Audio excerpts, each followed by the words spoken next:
So how do you set up a public trust and how do you set up a private trust? Public trust, only the trust deed is registered, and of course you have this in Maharashtra and Gujarat, of course you have this charity commissioner, but public trust is only in the trust deed and it is not regulated elsewhere in India except for these two states, but here also it's a question of how it is regulated, right? Now I think the issue is important that whether they're setting it up for a public purpose and being a public institution are two different things, right?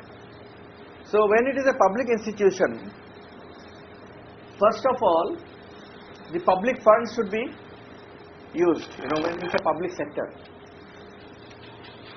So public funds with more than 51% of the ownership is with the government, and the government's shares are funded by the public funds, right? So therefore these are public institutions and public have a say, and the government also appoints its own representative on the board and controls the organization. So in some sense the public control these institutions, whereas in an NGO is not controlled by the public.